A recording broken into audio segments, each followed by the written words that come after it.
how are you going to talk to your kids about adoption? Theirs are a little young, okay, but what's that going to be like, and what's it going to be like for the adopted person growing up? How does that feel? When I was first asked to do this, speak as an adult adoptee, I was like, well, what would anybody who's looking to get a baby want to talk to an adult adoptee about? And there's a lot that I did go through as an adopted kid, and I didn't really talk to my adopted parents about it. So let me just give you a little brief story about myself to give you an idea. I was born in Florida, in a little town called Largo on the West Coast, and I was raised in Manhattan, and then moved down here for high school to Spring Lake, and it was quite a culture shock going through that whole thing. And one thing I want to say, like she said before earlier, that that it was meant to be like my adopted parents are my mom and dad, hugely. I don't know any different. They are my mom and my dad.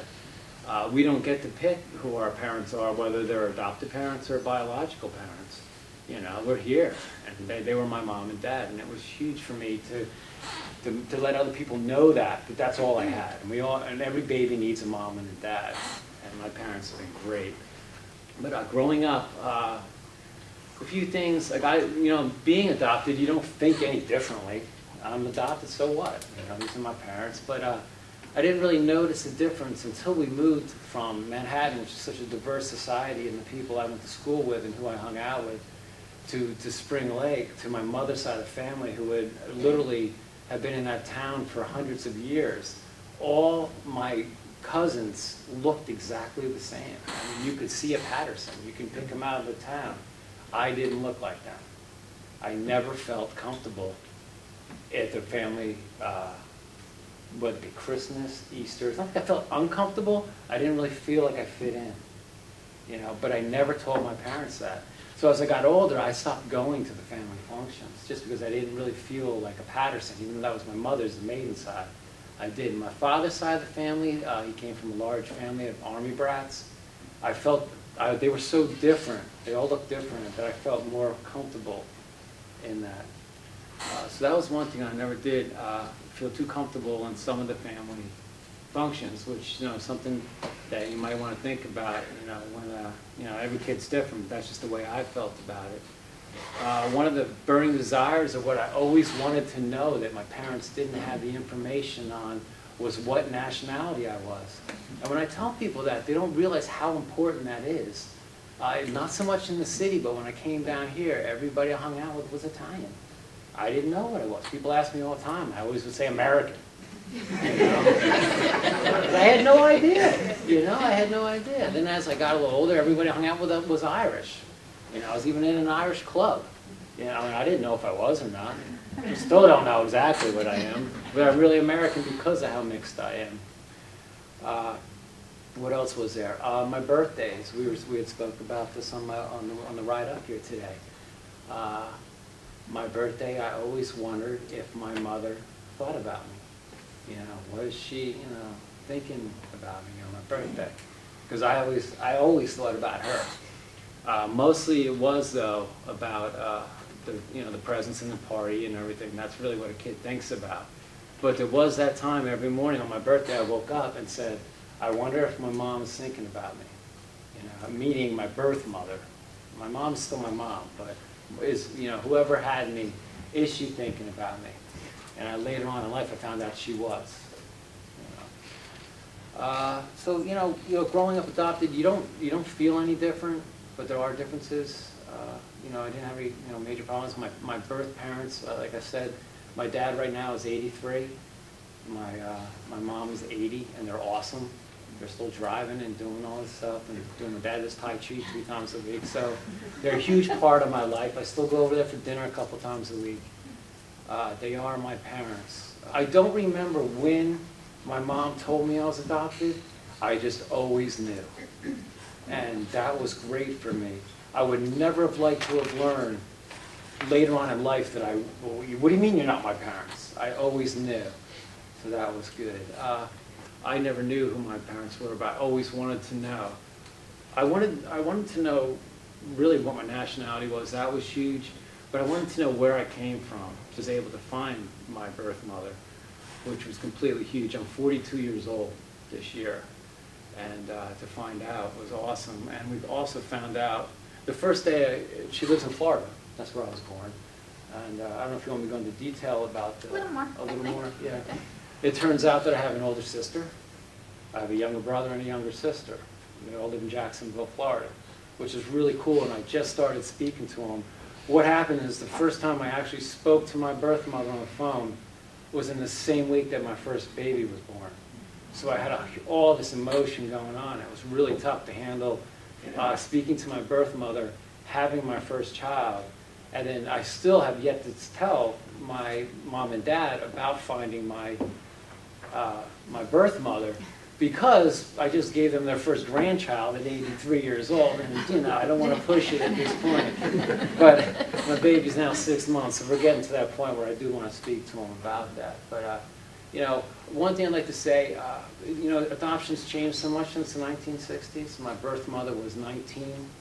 She had been married at 18 and had a daughter, and then divorced her husband, and then had found herself pregnant with me at 19 years old in 1965, and she just couldn't take on having, you know, my sister, who, after she placed me for adoption, she ended up getting married and having 2 more children with her husband that she's with today after 40 years. So it was really awesome to find them and find that out. And one of the first things I did ask him was, what nationality am I? And for her, on this end of it, she was kind of flustered with this whole situation, because her husband had known about me, but her children didn't. So she had to sit them down and everything. That's another story. But it turns out that I am part Irish, which we kind of know, and there was some other couple of smaller things. But it's only half the story, because I've yet to find my biological father. So the plot thickens, and there's a lot to do with it. But being adopted, to me, my mom and dad is my mom and dad. You know, they've given me an awesome life. They're awesome people. I don't know any different. I haven't met my birth mother yet, but we're planning a trip. I would have already gone down there if I didn't just have a baby too. So it's a lot to deal with. But you know, adoption process, it's probably the most awesome thing you can do. A kid needs parents. You know, a kid does, and sometimes, you know, moms who become, you know, mother or have a baby, they can't do it at that time. It's okay. My mom was 19 and was a single mom in 1965 with a 1-year-old daughter. You know, she gave me the best life I could possibly have. You know, and that was one of the first things. She felt guilty when I was talking on the phone. I'm like, what are you guilty about? You know, I've had the most blessed life, and I'm just so happy to now find out who you are and know that there's another part out there, and I could find out what nationality I am. You know? Which is, you know, but you know what, you might not think is a big deal, but to me as a kid, I wanted to know. You know, once to know is no big deal, you know, but I wanted to know. You know? I think you hear as he's speaking that he really was not looking for other parents. He very clearly was looking to find out more about himself. And that's what the search is ultimately about. Okay. My family, it's just, we've always been so open about it, because it just makes it so much easier to be able to deal with, because I'm part of a group called APO, which is Adoptive Parents Organization, and there's also it's almost like a kids support group, and I have so many friends within that group that we don't only talk about adoption, and it's not just being able to help each other dealing with questions, because when you're younger, kids are going to ask questions because they don't know what adoption is. It's basically a big brother, big sister, sibling type thing, because I'm really close to 2 of the boys in that group, Cody and Colin, and they're like my brothers. I can go to them with anything, and it's just not only adoption, but everything else. And it's such a good group to be with, because I'm always going to have support if I have problems, because when you're younger and people are like, wait, your mom isn't your real mom, or she is your real mom, it's confusing, because they don't know what it is. I don't even know what it is, really, but it's just, when I was younger, I was in elementary school, for some reason it was a huge thing that I was adopted, because there was another girl in my grade that was, but for some reason, it was like, oh my God, you're adopted, you're different.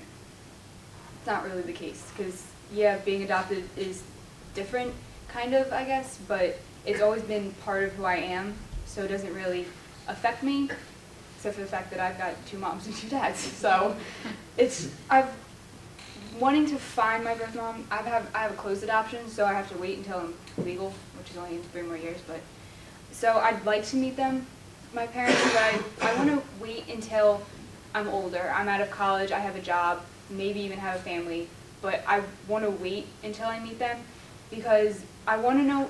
Meeting them is going to help me figure out more of who I am, I guess. But I kind of already know that because my family's so open about it. It's like I have my adoptive family, which is my family, because I don't know any better. So it doesn't, I want to find them, but I just want to find them to know who they are, not really to replace my parents, I guess, if that's how you want to put it. But if I would recommend talking about adoption, like, right when they're little, because it just makes it so much easier than having to grow up and find out that your parents aren't who you think they are, which sounds horrible, but it would make it so much easier because you can answer so many more questions that way.